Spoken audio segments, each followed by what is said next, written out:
Welcome to Purposely Catholic.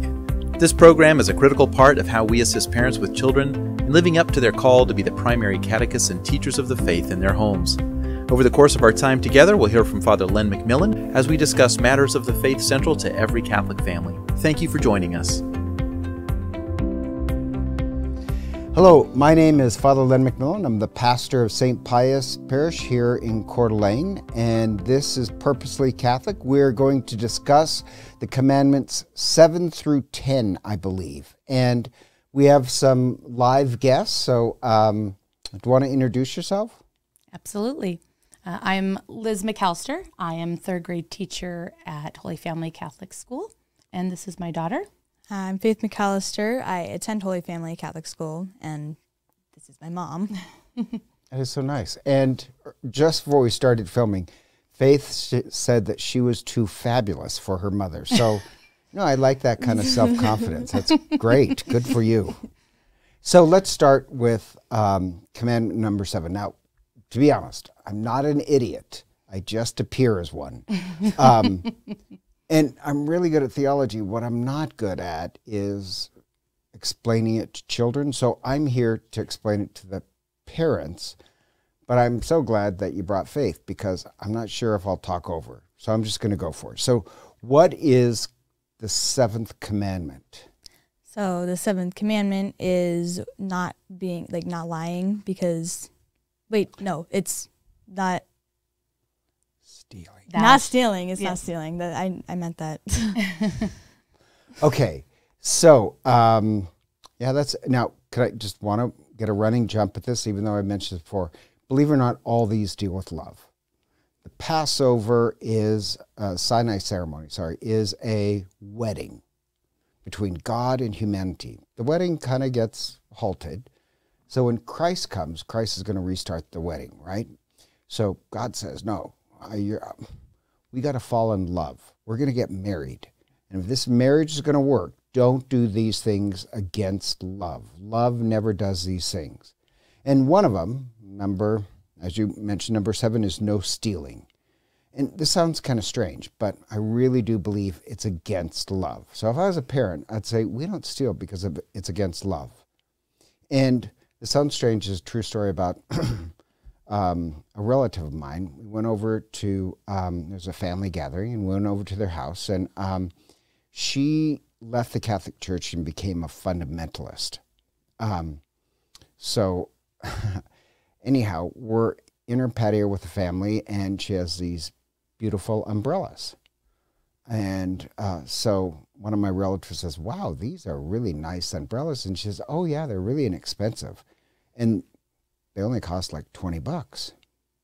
So my relative says, wow, where did you get these? And she says, oh, you just go to this store. And this is a little while ago, but this is when they had you'd stick price tags on things with glue. And she says, if you just take your fingernail and peel off something from another item that are $20 and replace it with these, you get it at a discount. Discount. So, only because I like to be aggressive, I said, that's not a discount, that's stealing. She says, no, that's a discount. I said, no, that's stealing. And the odd part is, even though she's a fundamentalist, it has to be in the Bible, she just redefined what stealing is. And it's not just stealing, but the worst part is, over the years, she increases her stealing and increases her selfishness, where it's never enough. And how this relates to love is that, it sounds kind of strange, even though she's a thief, she was really incapable of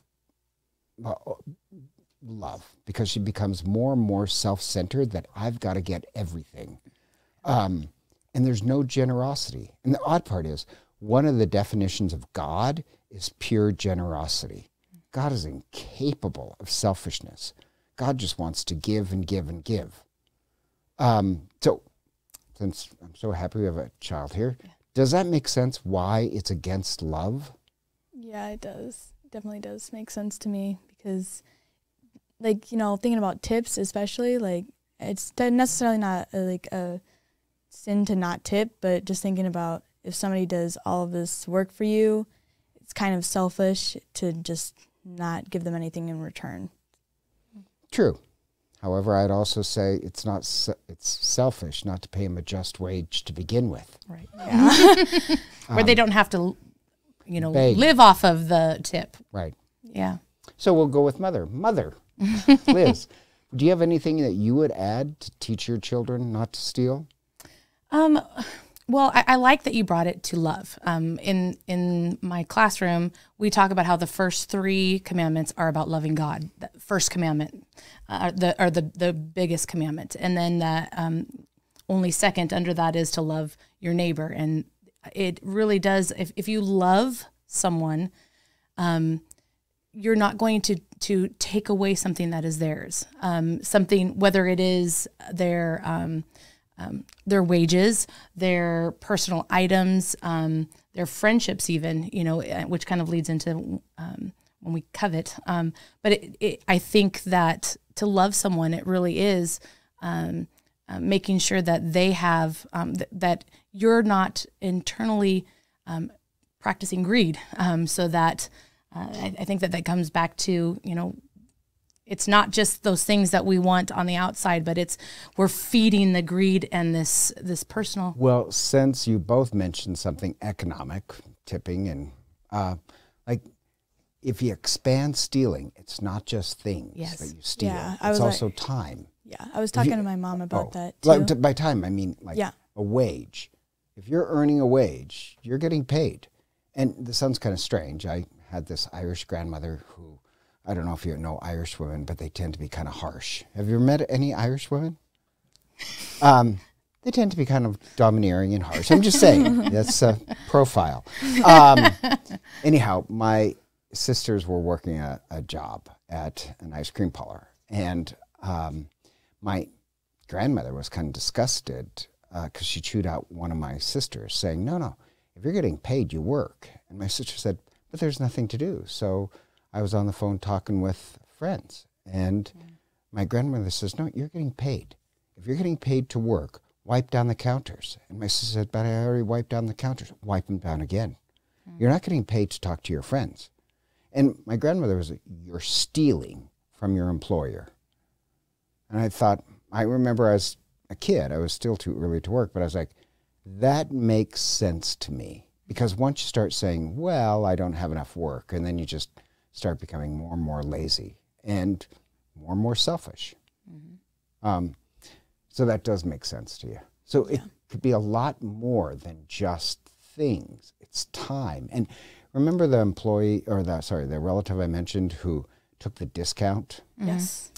They also never paid taxes in years. So they love living in the United States, but they don't contribute. And this is the odd part.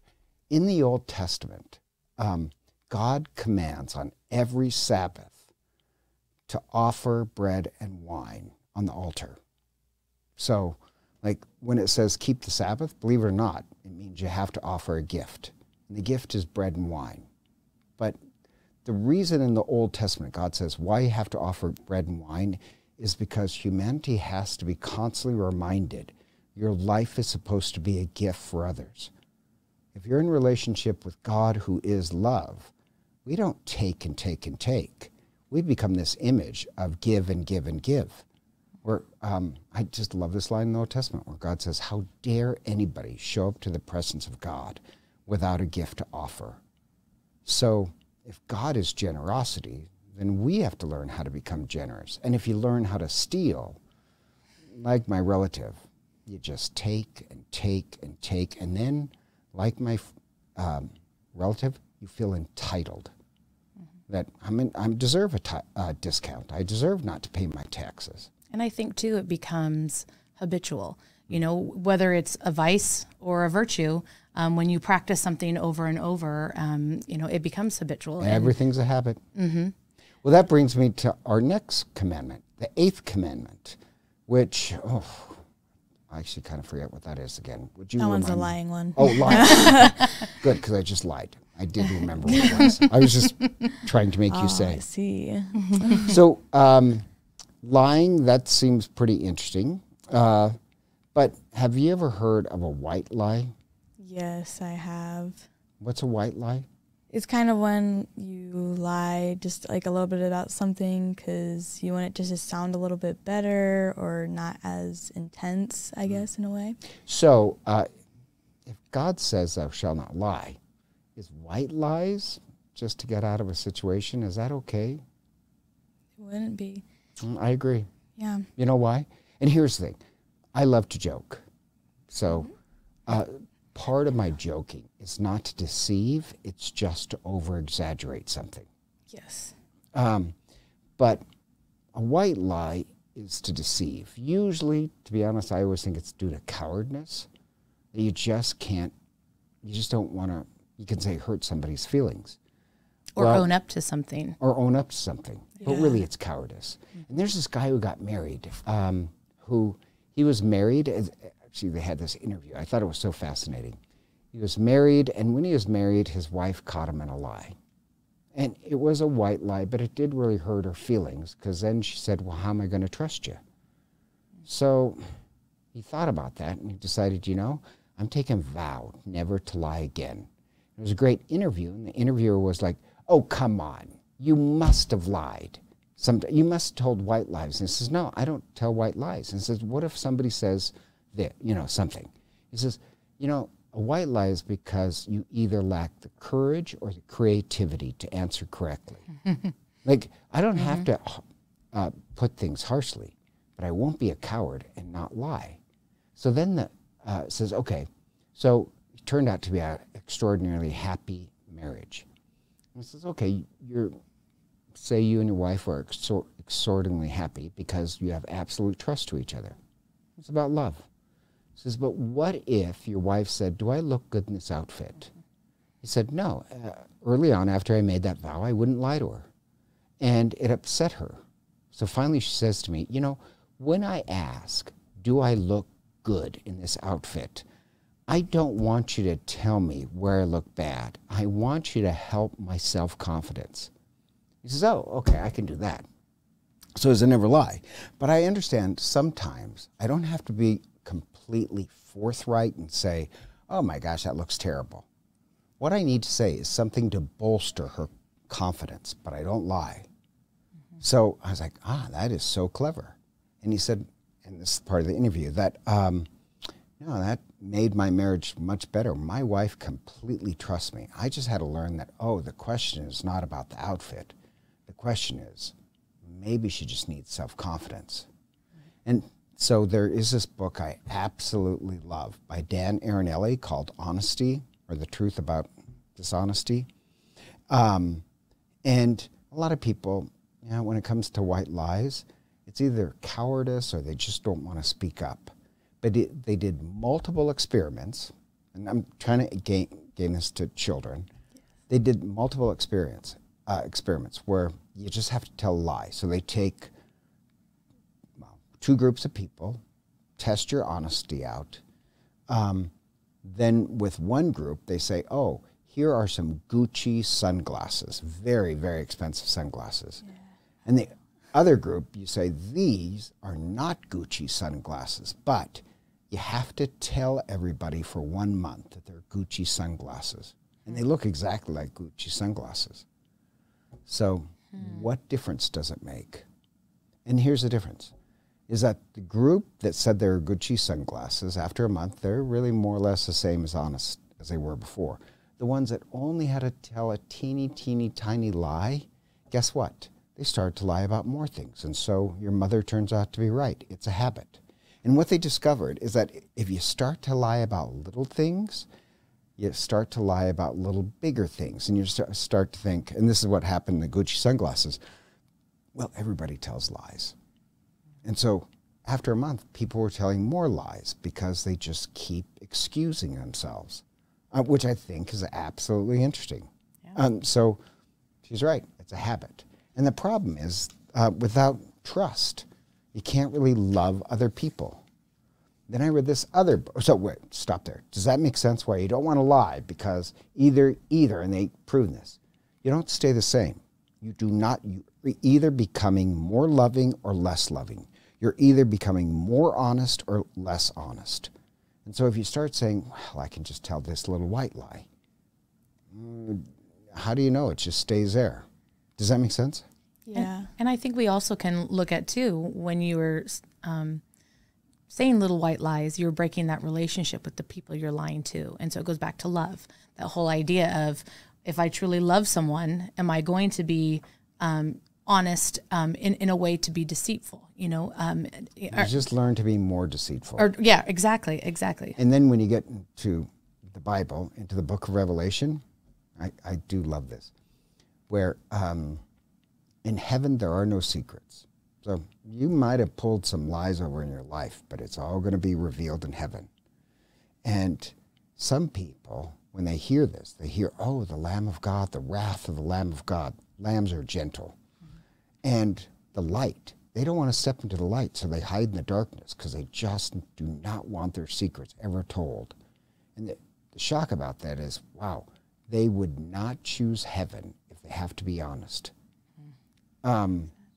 So they hide in the darkness. So God doesn't kick them into hell. When people say, oh, God sends people to hell. No, you choose the darkness.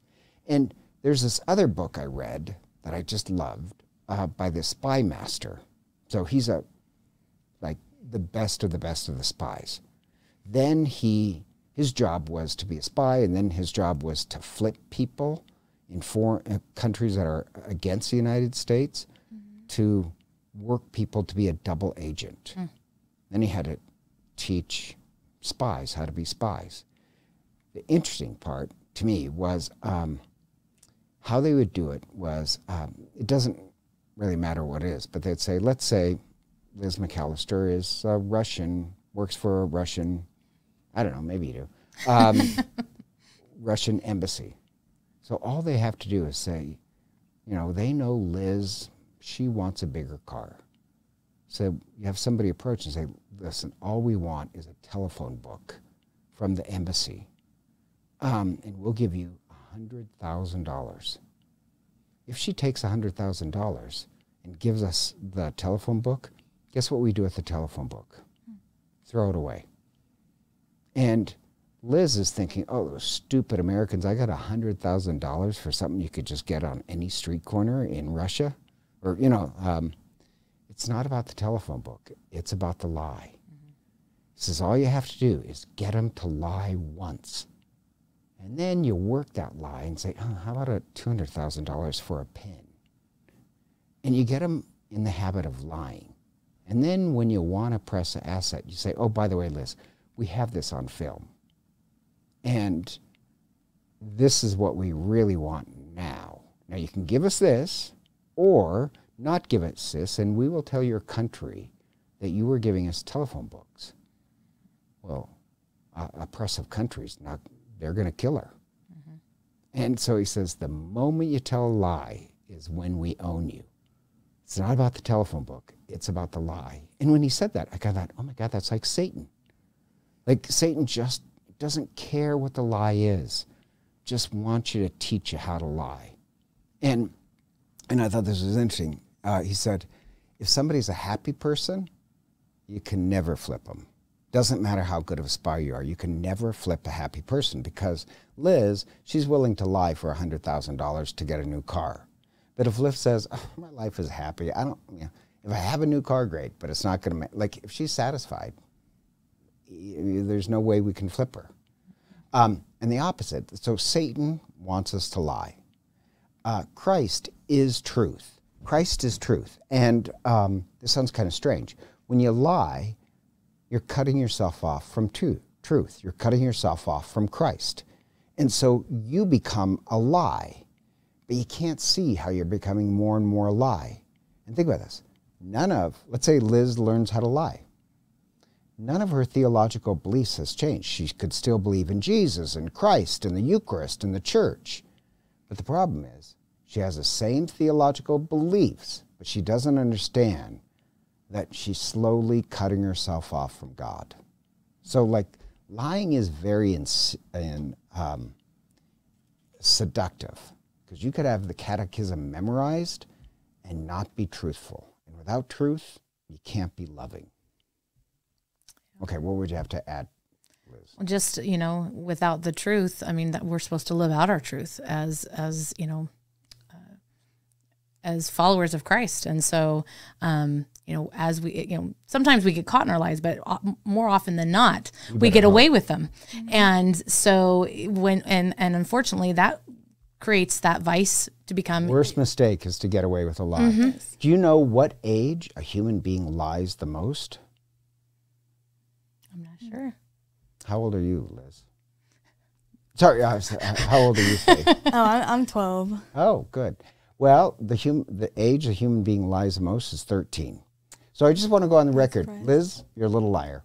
I'm joking. But it is 13 because you learn how to lie. You just haven't been caught in a lot of lies.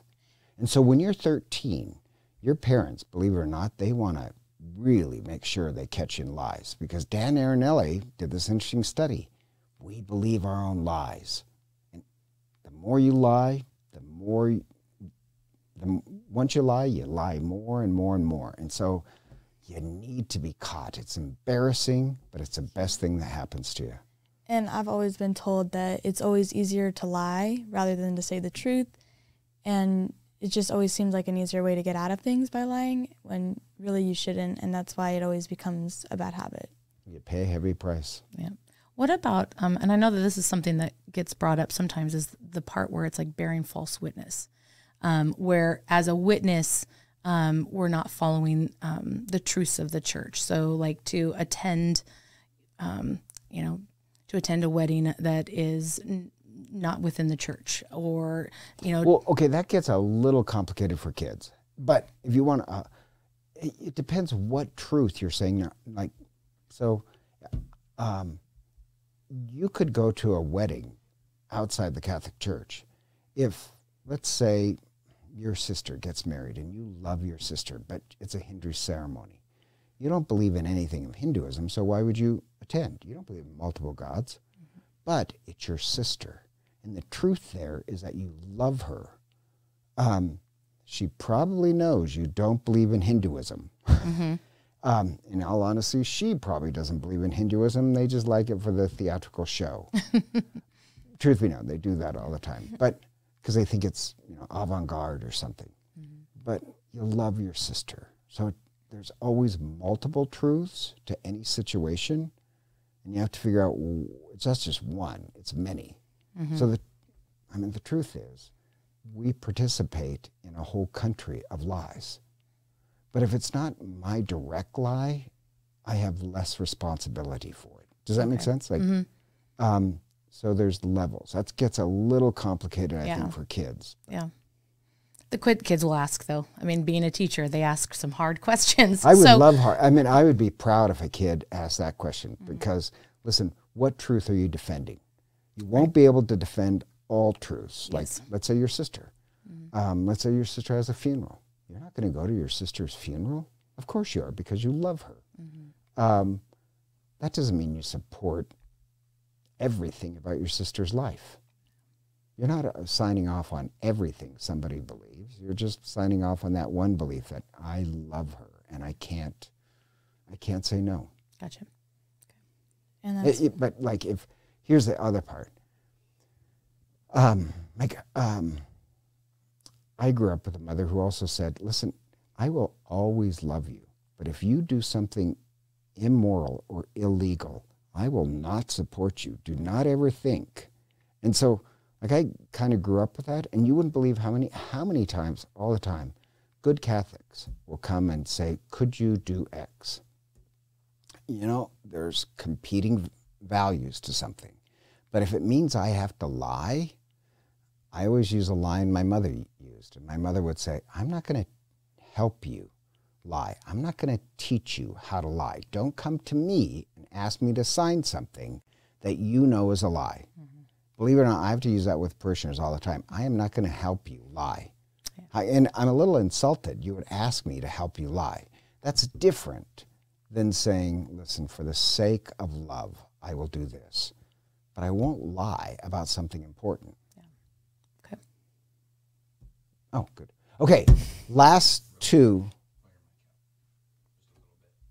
are coveting. So, and Faith, once again, you're going to have to help me. What is coveting again? Okay, It's so such a hard word. yeah, sometimes I have to think about it. So coveting is when you are often jealous of what another has and you're not grateful for what's in front of you. Oh, very good. And it could be anything.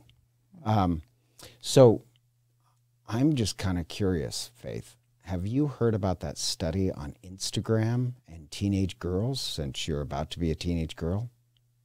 I haven't. It's kind of sad, but parents should know this, is that kids who are on Instagram have a higher rate of suicide. And you think, what's the connection between Instagram and suicide? It's a very serious issue. And I got to tell you, the answer is that word that's hard to pronounce. What is it? Starts with a C. Covet. Coveting. That you get all these pictures that all these girls have a better life and a better, and I don't have that life. You start to feel terrible about what you have, what you look, and it leads to major depression. Yeah. You don't get all the likes that you want. Yeah, and I would say like fame too. Like once you get hungry for being popular, you always want more and more. Very good. And eventually you'll start spiraling down. You don't get enough. And you know what? You're right. Coveting destroys your appetite for good things. It destroys your appetite for the good things that are already in your life. And so sin destroys your appetite for life. If you have cookies before you eat dinner, you're not going to want to eat the nutrition of dinner. And eventually, cookies is sugar. You'll ruin your health. Coveting, long term, it kills you. It kills you because it ruins your appetite for what is good. And like the psychologist noted, I think this is really funny. Somebody, he said he works with wealthy people who are billionaires. And they'd say, I thought the first $1 billion would be enough, but if I just had another $1 billion, finally I'll be happy.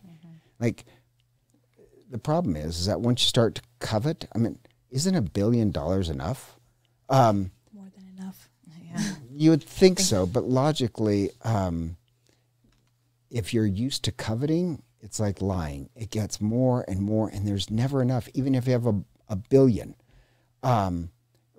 you get this black hole of I need more and more and more. Does that make sense? Yeah, I know that in my class, one of the things we talk about is a priest once posed this question to me, and it's kind of stuck. And it was, what if we had today what you said you were thankful for yesterday?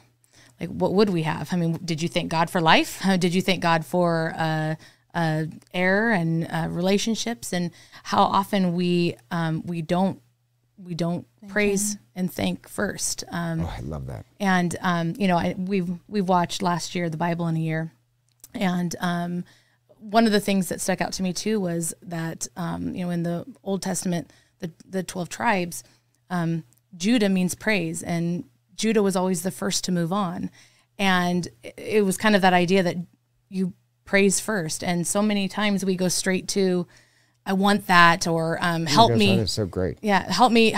Even with our prayers, often my prayers are, I need this, Lord, I need this, instead of thank you, Lord, for all that you have given me.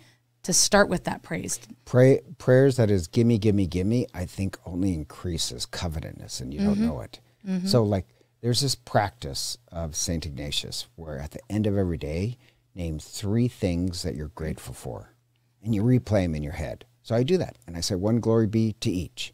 And then they did these multiple studies on gratitude, on learning to say thank you for that and thank you for that. People end up happier. Mm-hmm. And what you said is brilliant, because theologically, guess what is the opposite of coveting? Even though I just mentioned gratitude, but you mentioned rejoicing. What is the opposite of coveting? Rejoicing. Oh. Rejoicing in what is. So like the gratitude exercise help you to be joyful for life right now. So if you're always saying, I just need this to be happy, you're not rejoicing in life. So I'll tell you a story. I go skiing occasionally with a friend, right? Knew him in college, knew his wife in college, and his wife in college very devout Catholic, very, very sweet person. In college, she was stunningly beautiful, but always kind. And anyhow, I thought she might go skiing with us. So, he picked me up to go skiing, and I said, "Oh, your wife's not coming?"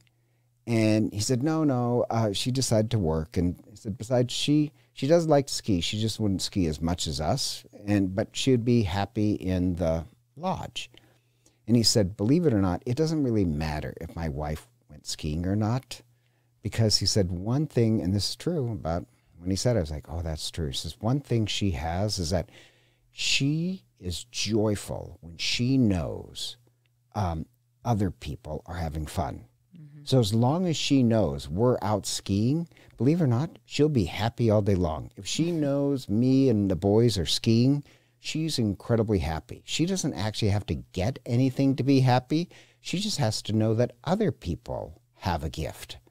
Yeah. And I was like, oh, that does really nail her.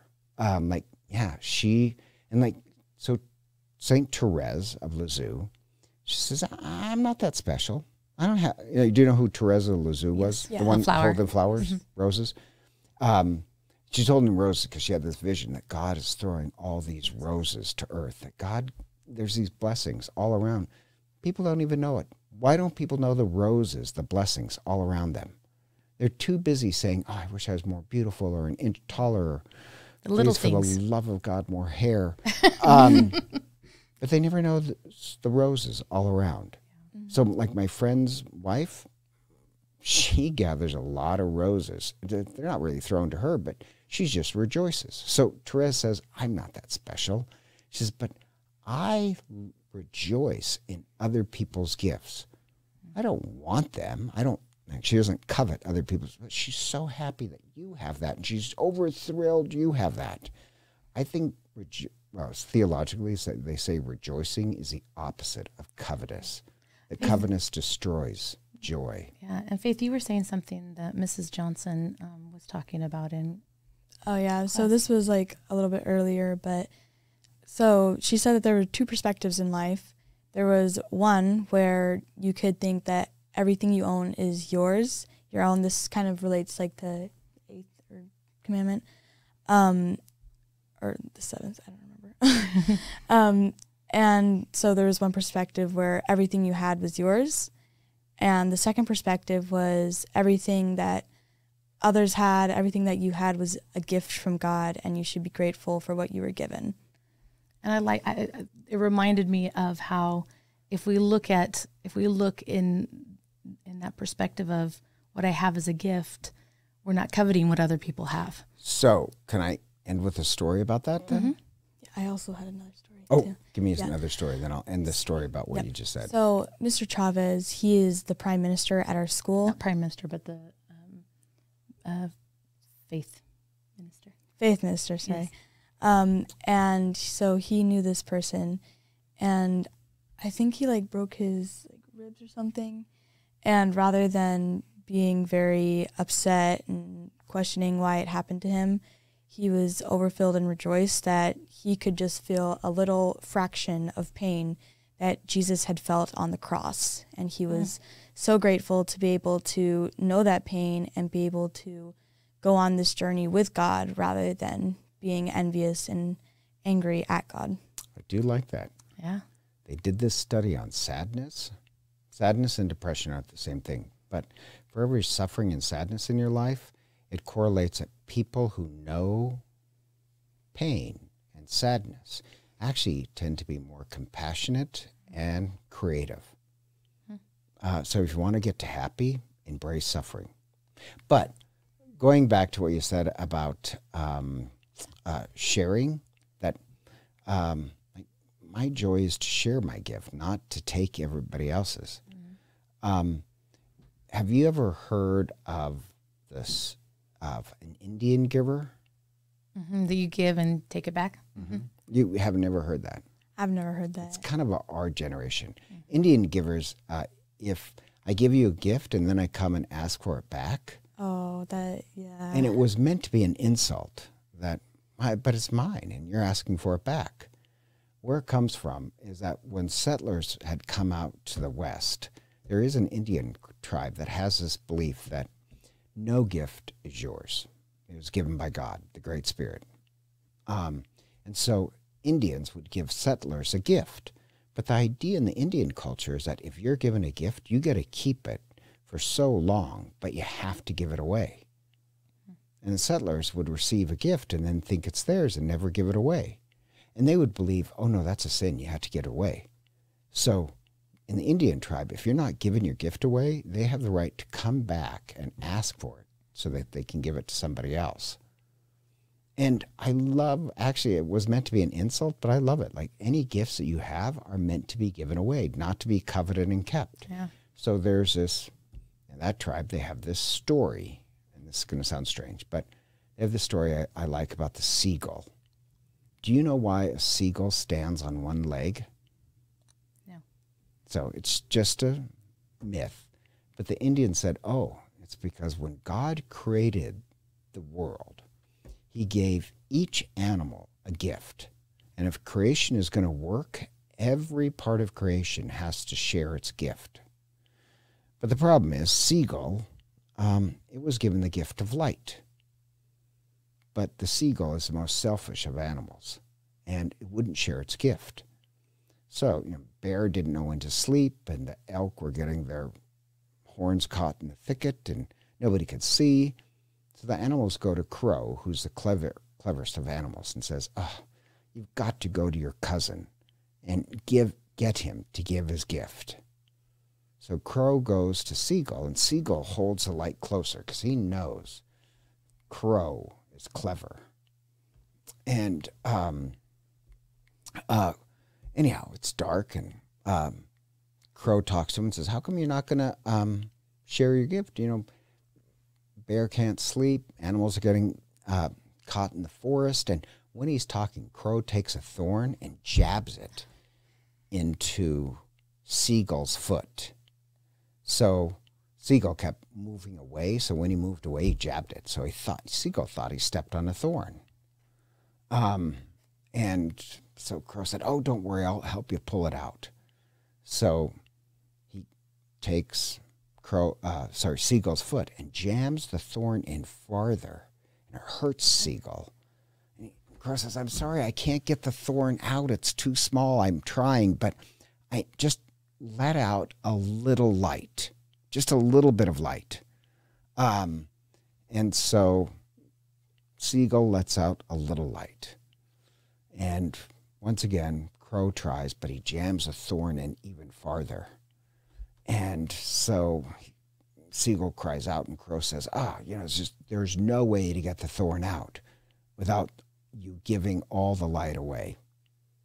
So Seagull lets all the light out, creation works, and that's why today Seagull stands on one foot. But the point being is that creation, I think, won't work unless everybody is generous. And coveting, wanting to me, get, ruins everything. So that's our Purposely Catholic. So I want to really thank Faith and Liz for coming, and God bless you. Thank you for having us. See you next week.